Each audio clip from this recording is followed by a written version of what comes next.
Itu pertama. Dan yang kedua, sebelumnya kita pernah menyaksikan kunjungan Sri Paus sebelumnya, Paus Yohanes Paulus II ke Timor Leste ketika Timor Leste masih dalam jajahan Indonesia.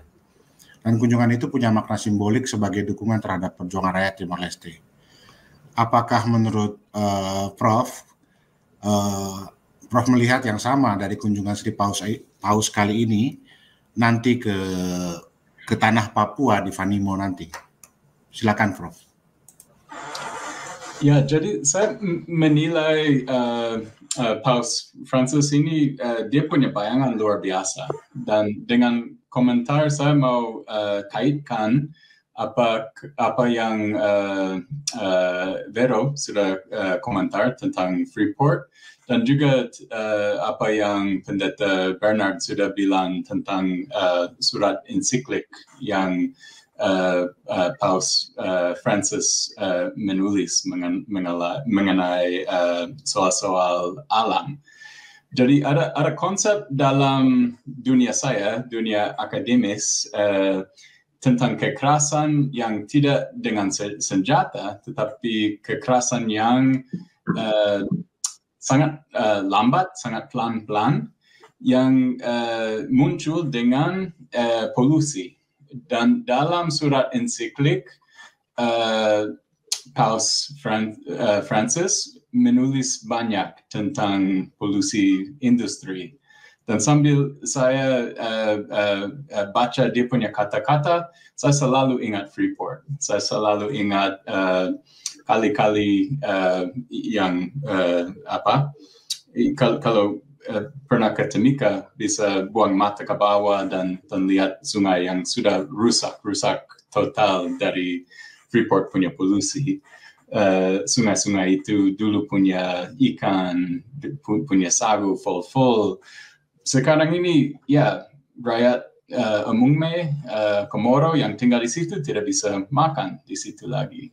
Apalagi kalau mau minum air putih di Timika, biasanya ya itu keluar coklat atau warna yang aneh-aneh. Jadi ya hampir setiap hari, setiap minggu ada kekerasan fisik di Papua. Ada pembunuhan terus menerus. Rakyat Papua sudah protes, sudah bikin manuver politik di tingkat kabupaten, provinsi, nasional, internasional. Kekerasan itu tidak berhenti terus menerus. Tapi kekerasan yang kita bisa bahas hari ini itu juga penting untuk hentikan. Dan saya kira dari bayangan, dari kacamata internasional, Papua itu satu tempat antara banyak tempat. Kalau ya memang ada kaitan antara Freeport dan Amerika, memang Amerika Serikat tidak mau mendukung Papua merdeka gara-gara kaitan ekonomis itu. Tapi Amerika juga punya kaitan di Bolivia, di China, semua tempat di dunia ini hampir semua punya kaitan dengan Amerika. Jadi saya kira ya kunjungan ini dari Paus yang punya visi luar biasa tentang alam, tentang keadilan, bukan hanya keadilan dalam bidang sosial, tapi keadilan dalam bidang alam atau multi-species. Ini kesempatan untuk rakyat Papua bicara keras tentang apa yang sedang terjadi dengan Freeport, dengan BP, dengan perusahaan asing dari Malaysia yang babat hutan. Karena saya kira ya dia bisa pahami soal ini. Sekarang ini saya juga lihat perkembangan di Jawa. Banyak mahasiswa sekarang ini turun protes gara-gara pemilu, gara-gara soal dengan Jokowi punya anak. Waktu saya ke Papua pertama kali 98, banyak demo dulu di Jawa lawan Soeharto, dan setelah itu semangat protes dia lari dari Jawa dan masuk ke Papua. Saya kira ya kalau hanya tunggu saja satu juru selamat dari luar bebaskan Papua, sama sekali itu tidak akan jadi. Tetapi kalau rakyat Papua turun demo, itu baru akan terjadi sesuatu. Pak Markus, halo Pak Markus, selamat malam. Terima kasih. Iya, Pak Markus, aku mau tanya sih, kayak sebenarnya tadi udah dibahas juga sama Prof. Eben gitu ya. Sayang banget kalau misalnya kedatangan Paus ini tidak membahas seputar isu-isu tentang pelanggaran Papua gitu, yang terjadi di Papua. Tapi secara personal sebenarnya apa yang Pak Markus harapkan nih dari kunjungan si Paus saat ini? Ya, terima kasih. Selamat malam untuk kita semua. Saya apresiasi untuk diskusi kita di hari ini. Pada saat di mana Paus Fransiskus ada di Indonesia dan kita bicara tentang apa yang kita bisa harapkan dan juga apa yang kita bisa buat. Karena itu saya apresiasi untuk kegiatan ini. Yang berikut itu pertanyaan tadi itu menarik. Dari seluruh proses tema kita untuk diskusi ini adalah kunjungan Sri Paus dan internasionalisasi masalah Papua. Jadi dari tema ini saja jelas bahwa masalah Papua itu sejak awal memang masalah internasional. Kini juga menjadi masalah internasional dan harus diselesaikan juga dengan internasional. Karena itu ketika orang seperti Paus berencana atau ketika datang ke Indonesia, itu pemerintahan Jokowi, tentara, polisi, gereja-gereja di Indonesia itu juga sering gementar. Nanti dia bicara apa? Jangan-jangan sampai dia bicara tentang masalah Papua Barat. Ketika Paus bicara tentang masalah Papua Barat, itu berarti dosa-dosa warisan yang mereka mengklaim diri sebagai seakan-akan tanah tak bertuan selama 61 tahun pendudukan Indonesia itu akan terungkap. Nah, jadi saat ini kunjungan Paus ini sebenarnya di lain sisi itu jiwa batin militer, polisi, para pelaku kejahatan HAM, korporasi, elit politik, termasuk Jokowi. Lihat saja ekspresinya tadi setelah ketemu Jokowi ketemu Paus masih muram. Juga Paus juga agak muram. Bahkan di bandara apa yang dia lakukan, mereka taruh anak bukan Papua tapi dengan busana Papua, dan itu yang selama ini mereka praktekkan. Dengan anaknya Jokowi, dengan busana dia laki-laki tapi dengan mengenakan busana perempuan misalnya. Jadi itu yang mereka lakukan selama ini. Jadi kunjungan Paus ini yang gelisah nanti apa yang jangan sampai dosa mereka di Papua itu terungkap. Nah, karena itu saya pikir dalam situasi ini harapan kami adalah Paus Fransiskus ketika dia mengunjungi Papua, sebagaimana tadi kita dengar, itu memperingati sekaligus 180 tahun Decrit ex debito pastoralis tadi. Jadi itu memperingati 180 tahun. Dan 130 tahun Gereja Katolik bercongkol sejak Lekok Darmanville datang ke Pulau Sekru di Papak atau di Papua Barat. Dan saat-saat yang istimewa macam ini Paus datang. Jadi ketika Paus datang ini dalam konteks iman itu kami melihatnya ini memperingati 180 tahun Decrit ex debito pastoralis tadi itu sebagai penggenapan, dan tidak salah Paus ada di sini setelah 180 tahun itu dekrit yang Paus keluarkan untuk gereja untuk umat Melanesia dan Mikronesia.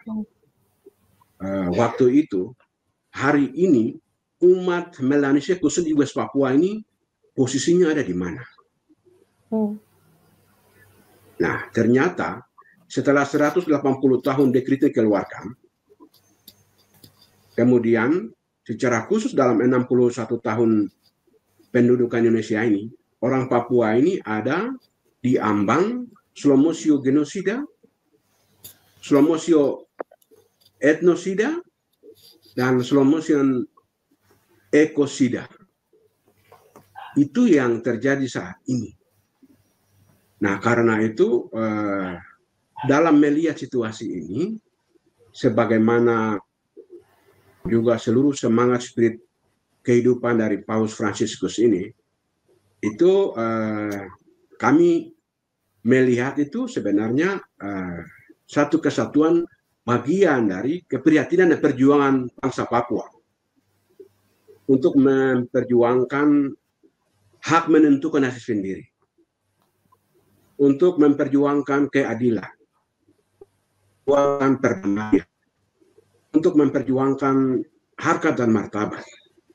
Karena kami melihat Indonesia memang bagi Indonesia tanah Papua itu melihat sebagai masa depannya. Karena itu semua daya, upaya, program secara masif dia kerahkan semua kekuatan di Papua. Di waktu yang sama, orang Papua yang dianggap sebagai orang-orang yang kritis, yang bicara tentang masa depan, tentang tanahnya, tentang manusianya, baik orang Papua yang ada yang berjuang angkat bendera bintang kejora atau bendera perlawanan dan berjuang, orang Papua yang juga cium bendera merah putih, tapi ketika dia kritis, itu dia merasa ancaman.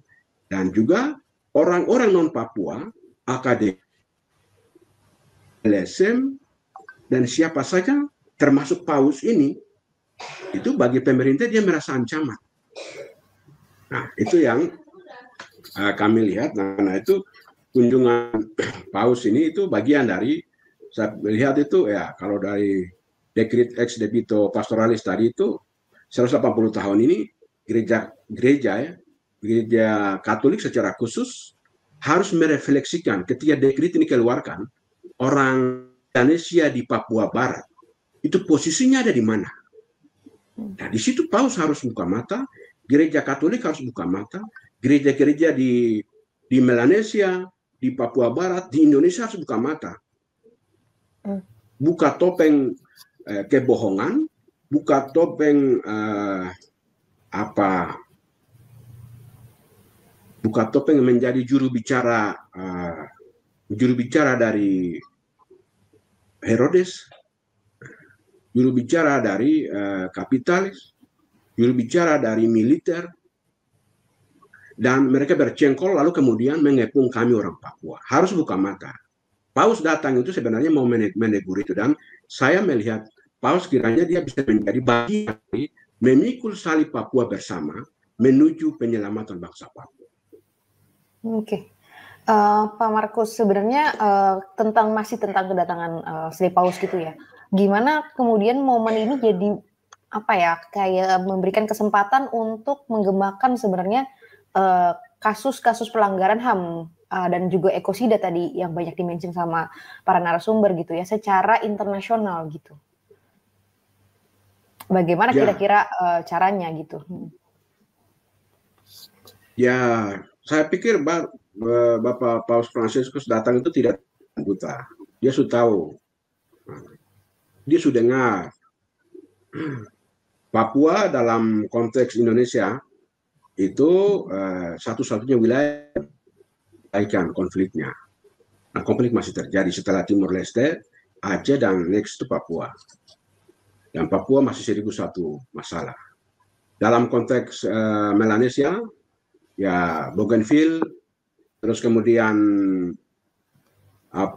New Caledonia, West Papua itu satu-satunya yang mesti diselesaikan. Nah, dalam situasi begini, saya lihat Paus itu tidak buta karena tentang situasi Papua, para pemimpin gereja di Pasifik, sejumlah kardinal, termasuk Kardinal Mafi dari Tonga, mungkin juga Kardinal John Ribat, beberapa pemimpin gereja itu berbicara tentang Papua Barat. Jadi Paus tidak buta, tidak tuli dengan Papua, hanya sejauh mana pemerintahan Jokowi maupun pemerintahan nanti juga di Papua Nugini dan juga di Timur Leste atau pemerintahan lain ini secara jujur juga mengakui itu, menyatakan dan memberi solusi yang konkret.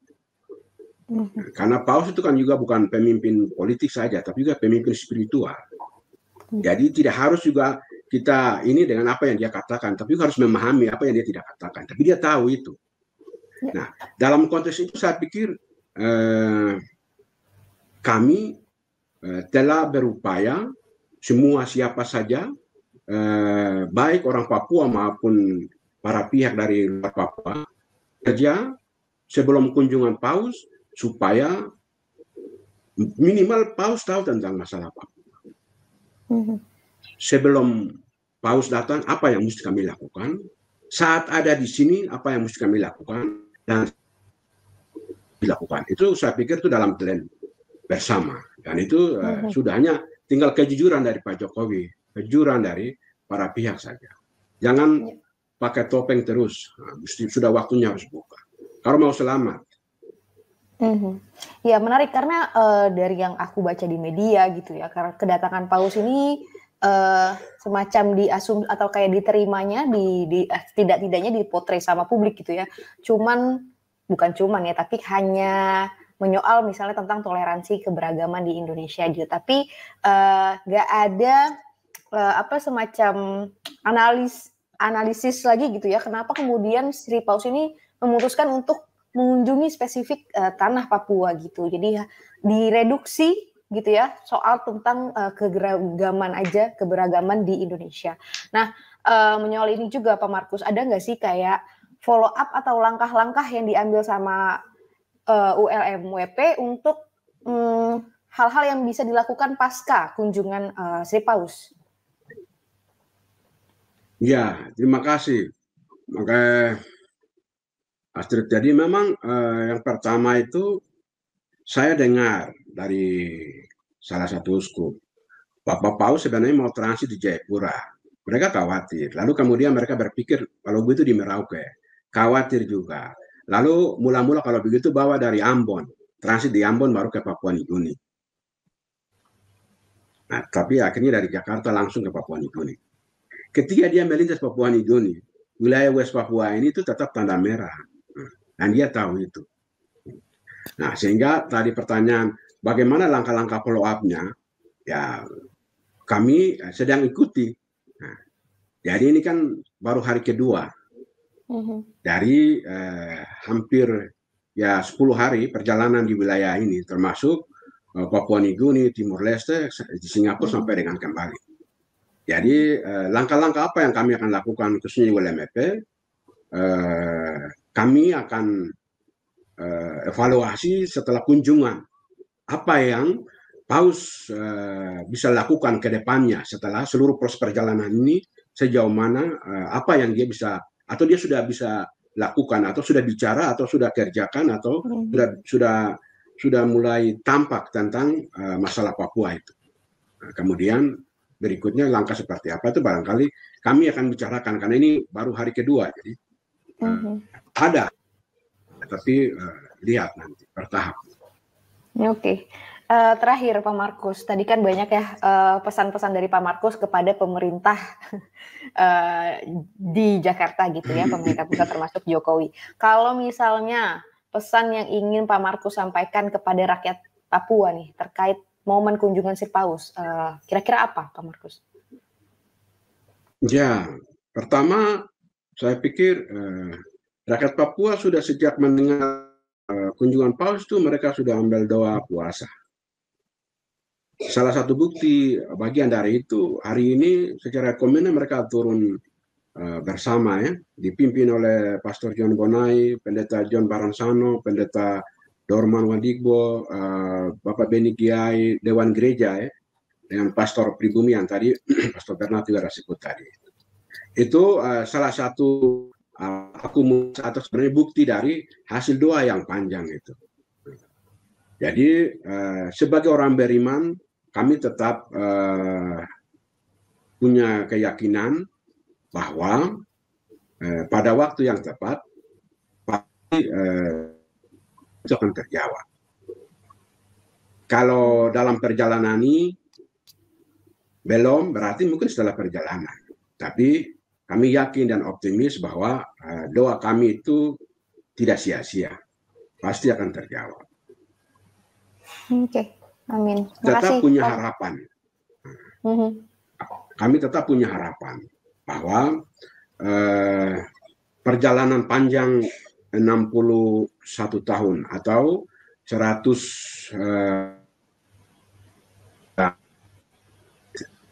ex debito pastoralis tadi, saya pikir Tuhan punya plan juga dalam hidup karya bangsa Papua. Jadi semua proses yang kami alami ini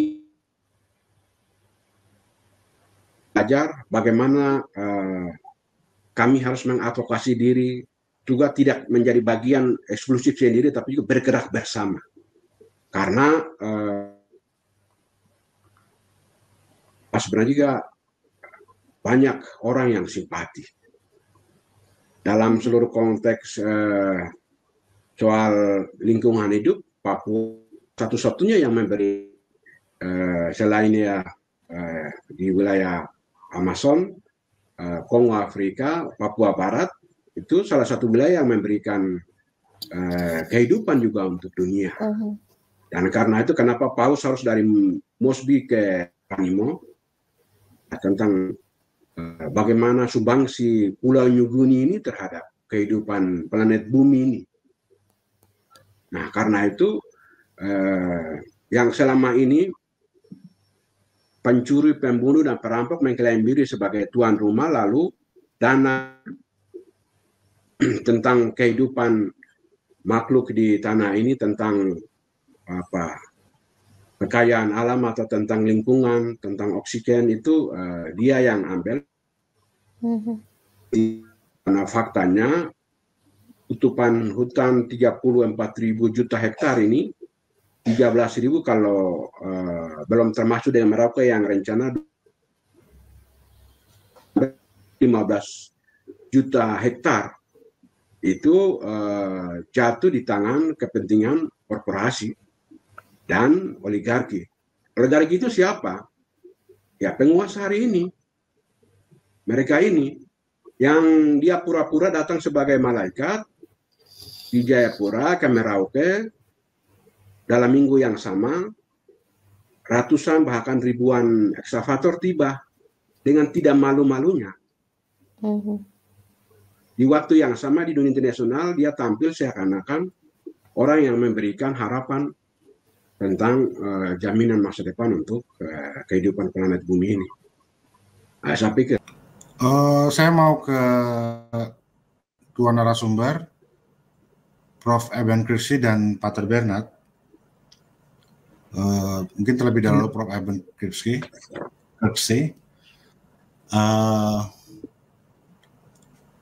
Paus Fransiskus ini kan dikenal sebagai paus yang dianggap dekat dengan aliran teologi pembebasan, ya.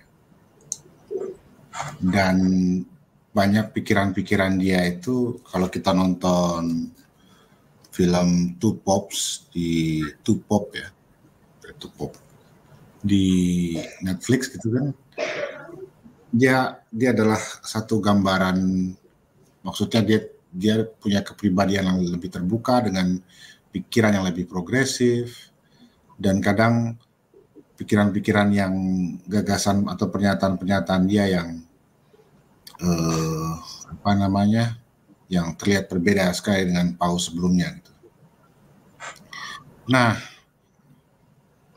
semua berharap gitu di tanah air ini dengan dia yang dianggap lebih dekat, lebih condong kepada teologi pembebasan, itu akan punya pengaruh untuk memberikan keberanian politik, keberanian moral bagi Gereja Katolik di Indonesia, ya, ataupun di Asia Tenggara gitu, untuk lebih banyak punya posisi yang lebih progresif gitu. Nah, menurut Bung Eben sendiri gitu dan Pater Bernard, adakah kans peluang bahwa dengan kedatangan Paus ini dan ke Indonesia lalu ke tanah Papua nanti ya, ke tanah Papua bukan sekedar 6 provinsi di Papua itu, tapi juga Papua Nugini, kan itu satu tanah yang sama. Itu kita akan bisa melihat satu pergerakan barulah dalam tanda kutip di internal gerakan Katolik, di internal gereja Katolik ataupun kaum Kristiani pada umumnya, untuk punya sikap yang lebih kritis terhadap isu-isu yang dianggap dalam tanda kutip berbahaya, isu Papua, isu LGBT, dan segala macamnya gitu. Nah, itu satu. Yang kedua juga nih ada pertanyaan dari, nanti tidak tahu, nanti mungkin Astrid yang akan menyampaikan pertanyaan yang di kolom chat itu. Tapi menurut saya 2 hal itu saja. Saya juga, mungkin Vero juga bisa menyampaikan ini soal apa yang saya tanyakan tadi itu. Vero nih sebagai apa nih, mantan Katolika atau bagaimana nih? Tadi dia kasih chat ke saya, dia baptisnya ini Aurelia nih. Mungkin juga Vero yang apa, tidak tahu dia masih Katolika, mantan kan? Pribadi dia sama saya tadi. Ternyata baptisnya ini Aurelia. Cute katanya baptisnya itu. Oke, begitu Prof. Eben, kemudian ke Pater Bernard. Nah, mungkin nanti Vera bisa menambahkan. Silakan. Mungkin Pater Bernard dulu, Kak, karena saya tidak pahami gerakan dalam gereja Katolik di Papua sekarang. Mungkin dia lebih aktif. Oh ya, silakan Pater Bernard. Iya, terima kasih Surya. Saya memulai dulu dengan situasi tadi ya, sejarah tadi sudah disebut singkat, secara misi tadi juga.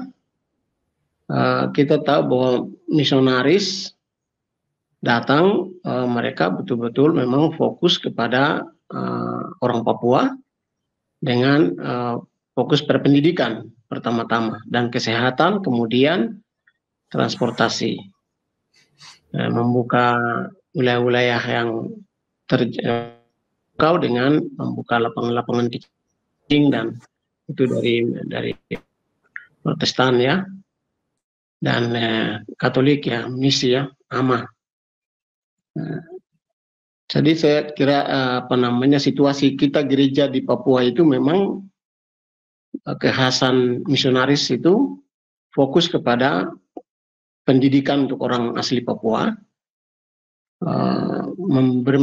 mendidik untuk hidup bersama di asrama, bagaimana mereka keluar dari masing-masing suku lalu hidup bersama untuk membangun kebersamaan, saling mengenal satu sama lain dan belajar hal-hal yang baru ya. Nah, dan fokus pendidikan para misionaris ini sekian tahun sebelum pemerintah masuk.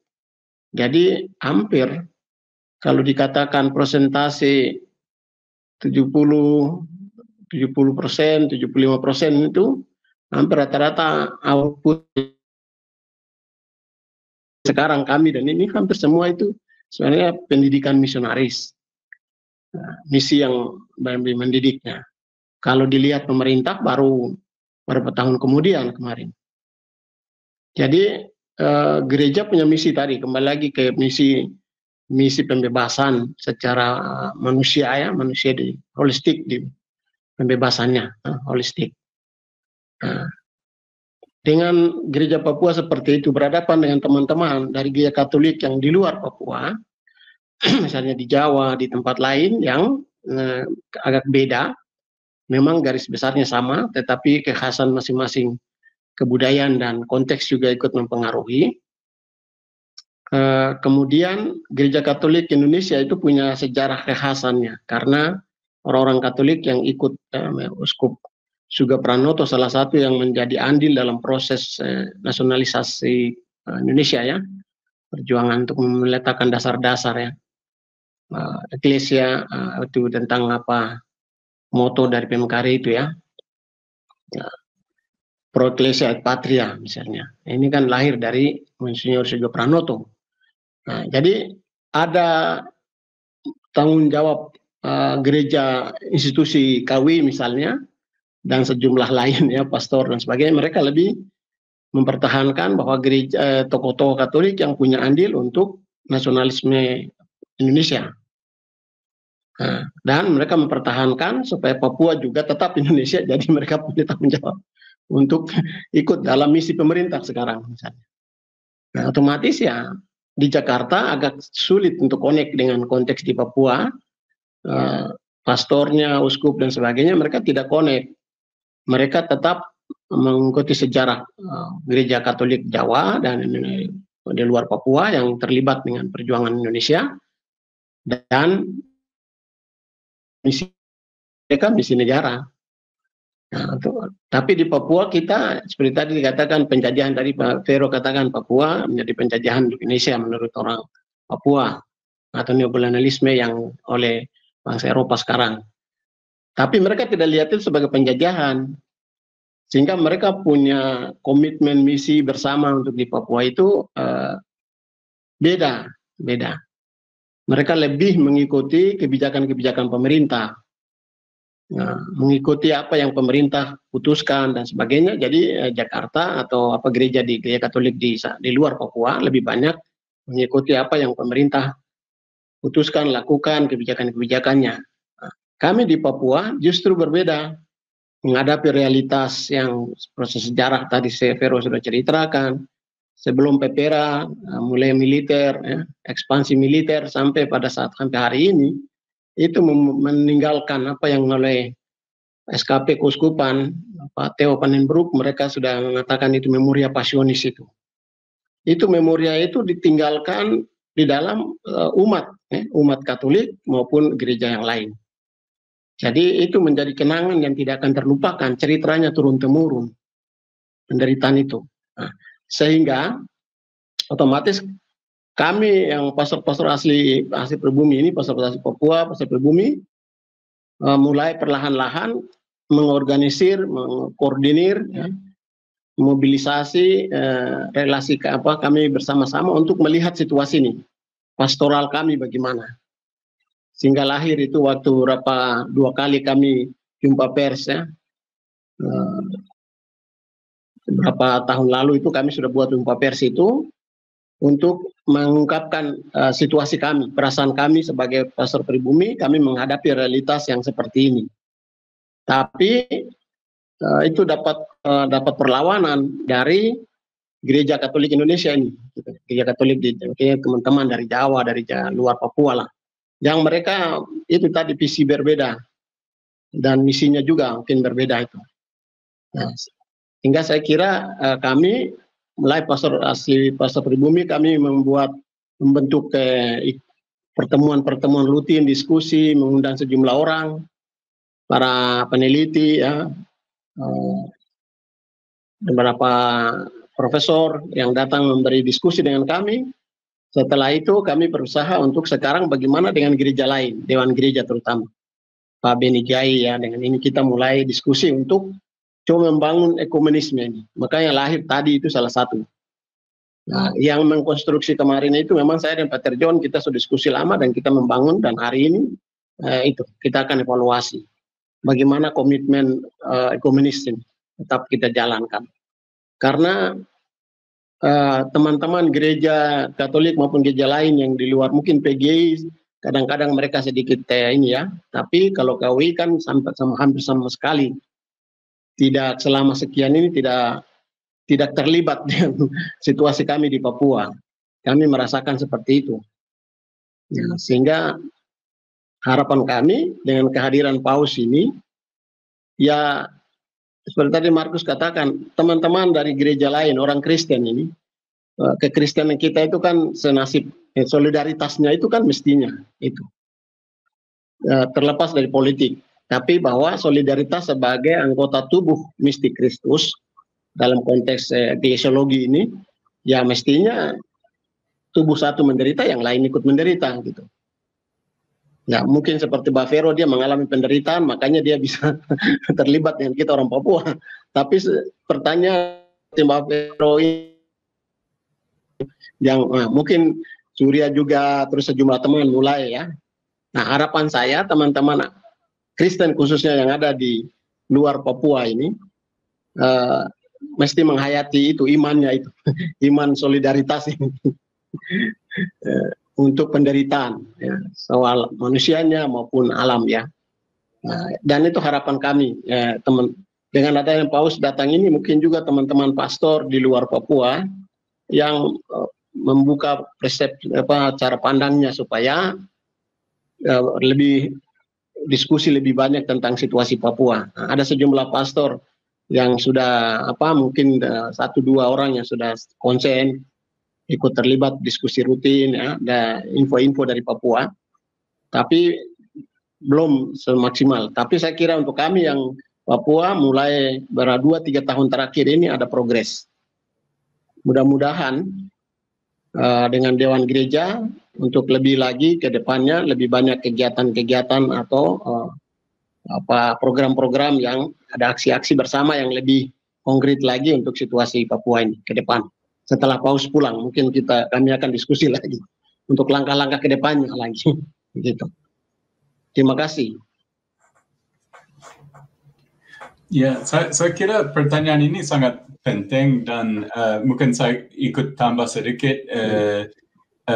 Dari luar saya lihat kunjungan ini kesempatan buat orang rakyat pribumi dalam tubuh gereja Katolik sendiri. Saya kira dia punya nilai-nilai dasar memang sangat pro keadilan sosial, keadilan alam, dan juga kalau lihat sejarah gereja di tanah Papua, kadang-kadang gereja itu pro NKRI, kadang-kadang itu pro M. Dan menurut skripsi teman saya Ronnie Tapilatu, dia menulis kalau tidak salah tentang sejarah GKI. Jadi pada tahun 60-an GKI sangat dukung Indonesia dalam zaman yang sangat penting buat sejarah Papua. Tapi setelah itu ada beberapa orang dalam GKI yang sedang ikut gerakan buat keadilan yang melawan HAM. Kalau lihat dari 90-an ke atas, kalau waktu John Rumbiak muncul dengan Elsam Papua, gereja-gereja mendukung, gereja-gereja memberi kesempatan buat dia waktu dia mau bawa informasi keluar tentang pelanggaran HAM di Freeport di tempat lain. Dan saya kira kunjungan ini, kalau orang dalam tubuh gereja Katolik lihat ini sebagai kesempatan untuk dapat kuasa di gereja sendiri. Saya pikir salah satu ide dari Antonio Gramsci, salah satu penulis dari Italia yang menulis tentang hegemoni atau perang posisi, itu kunci dalam pertanyaan ini. Perang posisi berarti dalam salah satu organisasi banyak orang yang punya nilai-nilai beda terkumpul dalam satu organisasi. Dan dengan kunjungan ini, orang yang punya nilai yang ada aliansi dengan Paus Francis, mereka bisa menjadi lebih kuat setelah kunjungan ini, dan itu akan punya manfaat kan untuk masa depan. Saya kira bukan hanya jemaat yang dengan pemimpin baru, nilai-nilai ini bisa muncul dari gereja dan membantu rakyat Papua secara luas setelah kunjungan ini. Ya, saya oper ke Vero. Kawan Vega, bagaimana? Apakah Bapak Paus ini cukup living atau tidak? Cukup apa?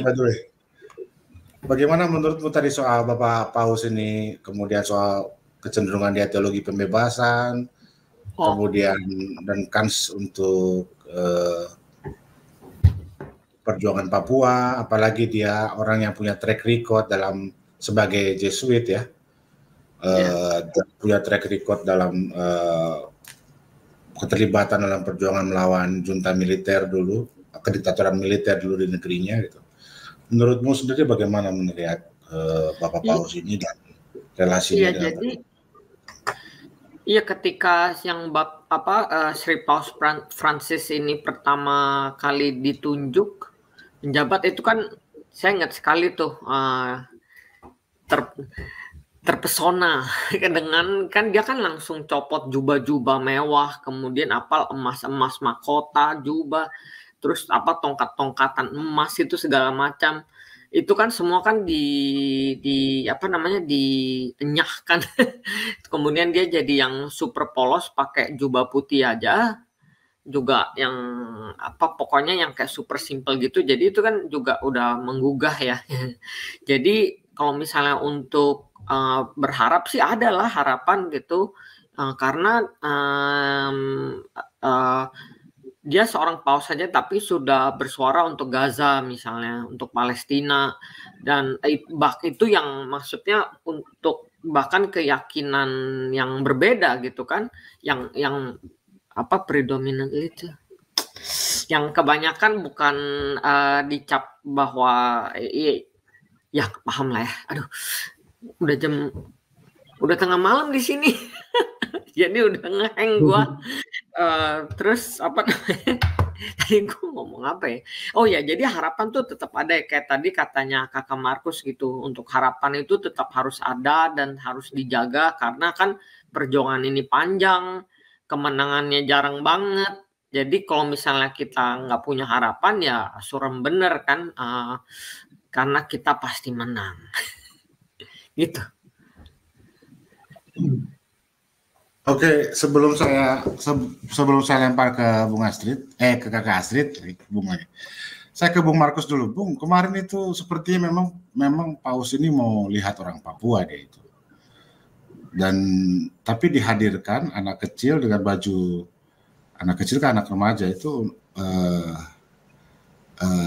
dihadirkan dengan baju Papua, baju adat Papua, tapi sebenarnya bukan orang Papua. Nah, menurut Bung sendiri bagaimana momen itu ya? Seperti kalau saya sih melihat dia memang ingin melihat orang Papua, tapi NKRI sepertinya tidak ingin menghadirkan orang Papua di situ, tapi hanya menghadirkan baju Papua saja. Nah, menurut Bung sendiri bagaimana? Sebelum saya oper ke Kakak Astrid, silakan Bung Markus Salut. Ya, dalam 1 tahun terakhir ini itu yang rezim ini tunjukkan di Papua. Waktu acara di Jayapura dan dikunjungi oleh Jokowi awal tahun ini, sebelum yang kemarin lalu ke Merauke, itu seperti itu juga terjadi, di mana orang-orang sarung koteka dengan ini cawat, itu kan budaya kami kan melecehkan. Jadi rezim ini, Presiden Jokowi duduk di depan kantor gubernur, lalu orang-orang yang disetting oleh Badan Intelijen Negara itu mereka lewat dengan gosok, kan orang Papua juga, gosok seakan-akan orang gunung, orang Papua, lalu buat begitu, dan mereka senyum-senyum saja menikmatinya. Lalu kemarin Presiden Jokowi kunjungi Jayapura, ibu-ibu menteri, ibu-ibu pejabat semua, baru tampil seakan-akan seperti orang Papua, sambut Jokowi, sambut istrinya Jokowi. Lalu menjelang 17 Agustus, nah itu juga yang anaknya Jokowi buat.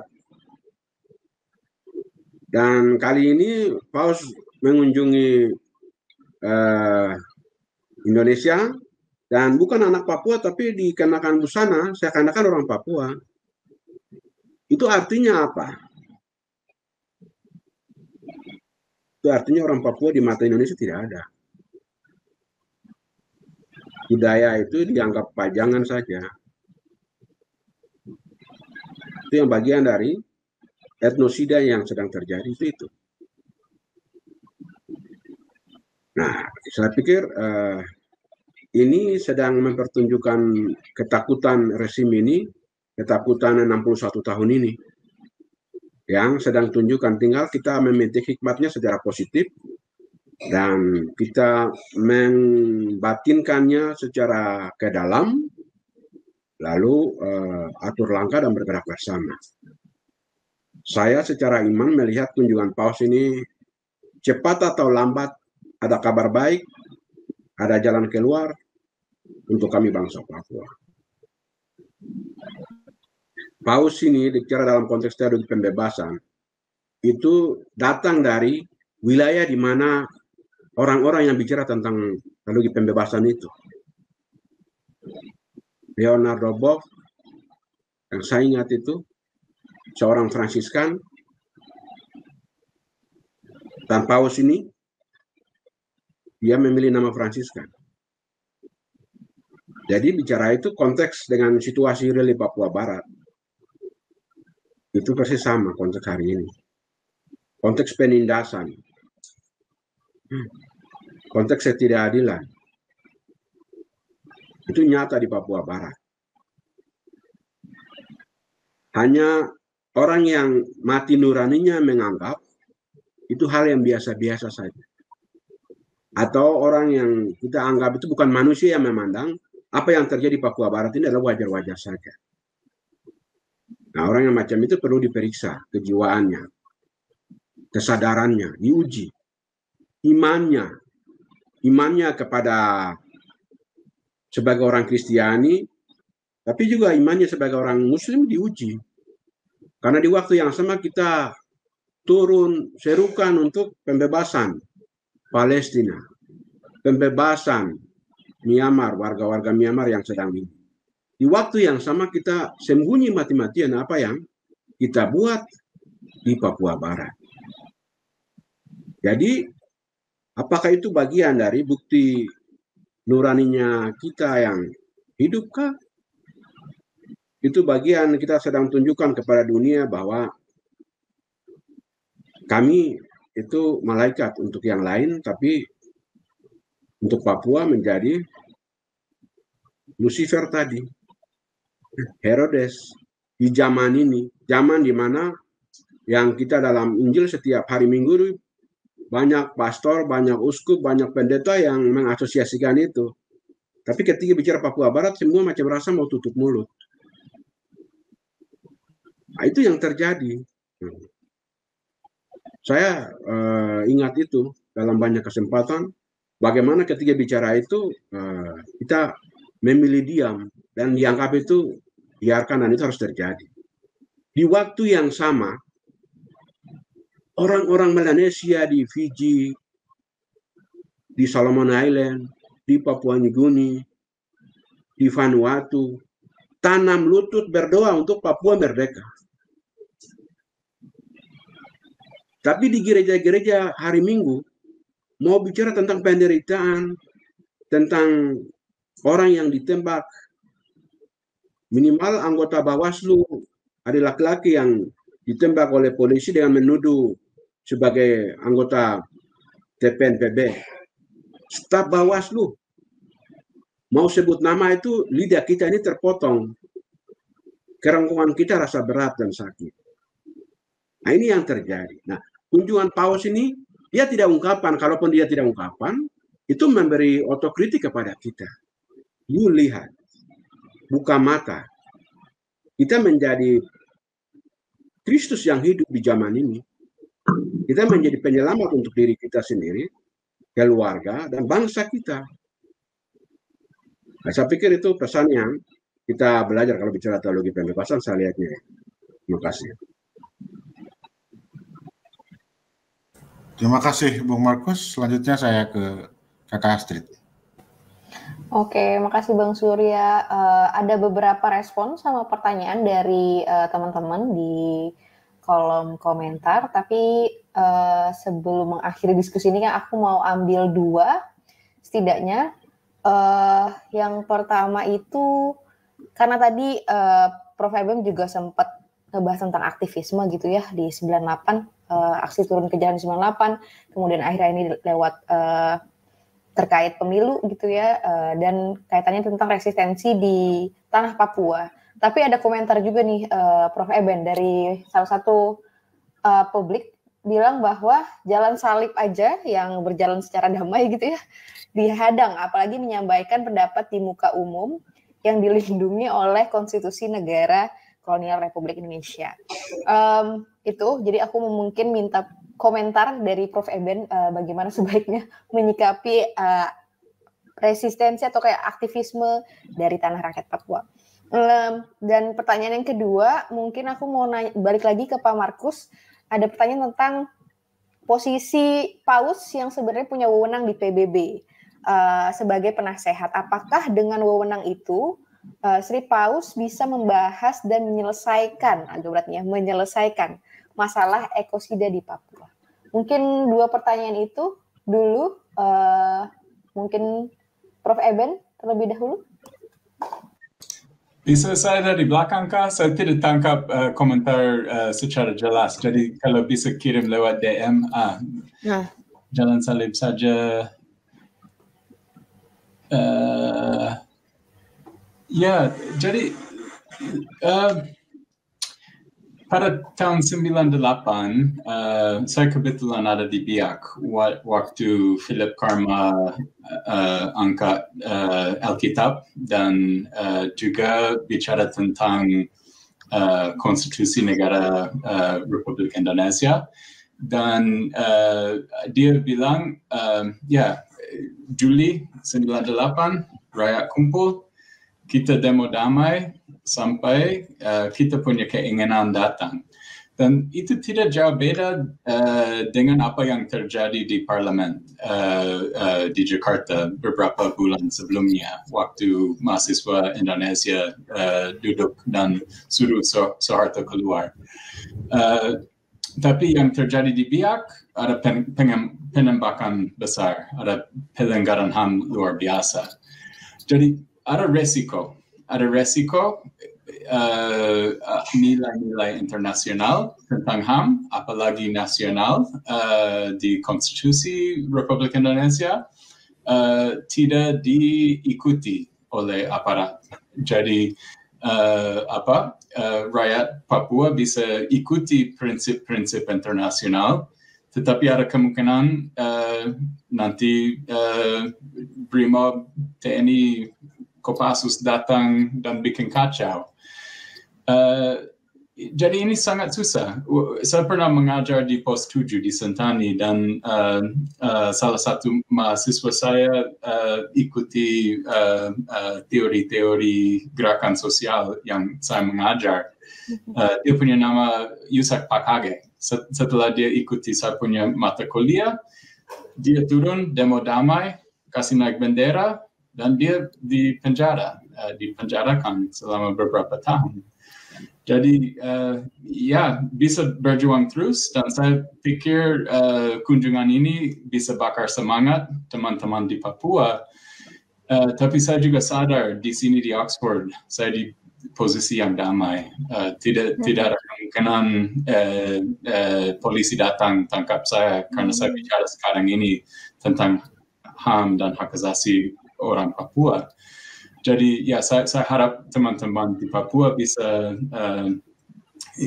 sadar kesempatan ini juga datang dengan resiko tinggi. Oke. Thank you Prof. Eben. Kak Vero, ada tambahan menyoal ini?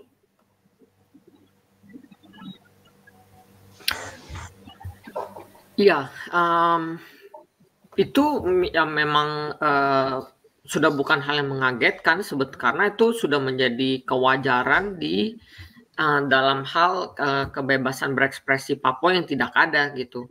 Karena baru beberapa minggu lalu kan yang 15 Agustus itu hanya aksi serentak di 5 kota di Papua aja itu ada 222 penangkapan dengan 41 terluka. Sedangkan 2 hari kemudian itu satu Indonesia turun ke jalan. Ya, pada ditangkap juga ratusan, cuman kan itu kan proporsinya, rasionya kan sangat jauh tuh, berarti kan dan apa ya, beda gitu yang terjadi penangkapan di yang Indonesia itu dia kan yang memang apa namanya sudah lewat jam 6 sore, jadi itu kayak ada alasan-alasan bagi yang namanya polisi memang tukang rusuh kan, emang cari aja gitu untuk kriminalisasi. Tapi maksudnya dibandingkan dengan yang Papua ini itu betul-betul pagi, kemudian damai sama sekali, tidak ada provokasi, jadi kayak betul-betul tidak ada ruang gitu untuk bernafas lah ibaratnya Papua itu. Jadi ya memang itu sayang apa ya, sayang sekali itu menjadi suatu hal yang normal gitu di Papua. Mungkin kalau teman-teman Indonesia taunya kaget, tapi bagi orang Papua itu sudah biasa. Ada satu cerita lucu sedikit. Jadi pas ada teman-teman Papua pas main ke Sydney itu beberapa bulan lalu, terus lalu ada kan saya bawa ke demo Palestina. Terus lalu ini teman-teman Papua, hah ini demo, mana barakudanya? Sorry, tapi itulah yang maksud saya tuh. Jadi standar orang Papua tuh memang udah apa ya, terus kayak apa mereka ini polisinya cuma segini gitu, karena mereka orang Papua ini sudah saking terbiasanya dengan represi, ngelihat demonstrasi yang memang biasa aja gitu, kayak jumlah polisinya sedikit banget, tidak ada barakuda, tidak ada mobil truk polisi gitu kan. Nah jadi gitu deh. Oke, sip. Makasih Kak Vero. Pertanyaan kedua mungkin aku mau tanya ke Pak Markus dan juga Pastor Bernard tentang wewenang Paus sebagai penasihat PBB. Apakah mungkin dia menjadi individu kunci gitu ya dalam membahas dan menyelesaikan masalah ekosida di Papua secara internasional? Mungkin ke Pak Bernard dulu, baru ditutup sama Pak Markus. Ya, saya dengar-dengar. Ya, terima kasih Mbak Astrid, terima kasih. Ya, ini saya dengar info bahwa Paus setelah ini kan pergi untuk meluncurkan ensiklik Laudato Si ini di PBB. Nah, jadi pasti dia akan bicara tentang soal iklim ya, perubahan iklim, kerusakan ekologi tadi, alam dengan memiliki nilai-nilai yang dia rumuskan di Laudato Si itu. Ya, saya kira pasti Paus dalam meminta akan menyampaikan itu. Yang menjadi masalah itu kan eksekusi di kebijakan-kebijakan politik negara-negara yang punya kepentingan ekonomi. Jadi misalnya Papua, siapa saja yang punya kepentingan ekonomi di Papua, bagaimana mereka merespon seruan moral Paus itu. Tapi memang Vatikan punya jalur politik ya, jalur lobby-lobby politik. Tapi bagaimana memaksimalkan supaya misalnya khusus untuk Papua, isu ekologi itu betul-betul menjadi masuk di ranah internasional yang didiskusikan gitu secara terbuka juga mungkin di forum-forum yang lebih resmi, sehingga data-data yang menunjukkan tentang apa yang tadi Vero katakan mengenai kerusakan lingkungan, atau tadi Prof tadi juga katakan mengenai Freeport, ini bagaimana supaya dunia melihat lalu bagaimana diangkat didiskusikan secara publik itu. Karena kalau Papua tidak disoroti, ibarat pakai lampu sorot, ya dia tidak akan ini juga, tidak menjadi subjek pembahasan serius gitu. Tapi kalau misalnya Paus kesempatan setelah dia datang di Papua ini, dengar semua ini, dapat data semua itu, dan dia momen itu, nanti besok juga dia mengatakan itu, ya semoga gitu. Terima kasih, itu dari saya. Terima kasih, Pastor Bernard. Pak Markus, ada tanggapan? Ya, terima kasih. Saya pikir betul bahwa Paus datang dalam perjalanan di Pasifik, khususnya di Papua ini, itu juga dalam misi besar. Juga nanti ke Timor Leste maupun di Indonesia itu bagian dari misi rencana besar dalam bulan September tanggal 22, kalau tidak salah itu ada deklarasi universal tentang diadopsinya ensiklik Laudato Si ini, bagaimana itu menjadi macam deklarasi universal bersama untuk bergerak dalam menyelamatkan ancaman perubahan iklim. Saya melihat itu Antonio Guterres juga sebagai salah satu, dia sekian PBB tapi sebagai ketua kerasulan awam dari seksi di Vatikan itu, saat ada di Tonga, dia juga berbicara itu. Jadi dia menyebutnya pulau-pulau di Pasifik akan tenggelam karena climate change ini. Nah, semakin hancurnya ekosida di Papua Barat, itu artinya semakin hancurnya juga rumah bumi ini, semakin hancurnya juga atau tenggelamnya negara-negara di pulau-pulau di Pasifik ini. Jadi selamatkan West Papua itu sama dengan selamatkan bumi, selamatkan Pasifik, selamatkan banyak pihak. Jadi Papua ini menyelamatkan semua pihak. Karena itu ketika orang Papua, perjuangan Papua merdeka, itu pagar untuk selamatkan Pasifik ini, pagar selamatkan bumi. Karena kalau tidak, maka 20 tahun yang akan datang, sekarang sudah 15 juta, mau mendekati 15 juta, bisa jadi habis. Tinggal nanti dari sini, koloni yang sama, penjajah yang sama, dia praktekkan di sebelah, di Pulau New Guinea yang di bagian timur. Karena dia selesaikan di barat. Nanti mereka akan mengepung timur. Itu artinya ancaman di Pasifik, ancaman bumi semakin nyata. Nah, karena itu saya pikir kunjungan Paus ini itu bukan hanya memberi harapan kepada orang Papua, tapi memberi harapan juga kepada dunia. Jadi para pemimpin dunia, komunitas internasional harus bersuara secara lantang tentang ancaman etnosida dan genosida di Papua Barat ini. Nah, mereka harus mendukung penuh perjuangan penentuan nasib diri bangsa Papua. Karena kalau kami tidak merdeka dan pagar ini tetap terbuka, itu artinya 20 sampai dengan katakanlah 100 tahun Indonesia merdeka 2045. Di mana posisi orang Papua nanti? Di mana posisi alam Papua? Kita bisa bayangkan. Nah, karena itu saya menyerukan pada kesempatan ini, mari perjuangan bersama, perjuangan bangsa Papua itu perjuangan selamatkan bumi, perjuangan selamatkan semua pihak. Karena itu mari mendukung kami, bergerak bersama, selamatkan perjuangan Papua, itu artinya selamatkan bumi. Kalau biarkan orang Papua mati, pada akhirnya bumi akan hancur juga.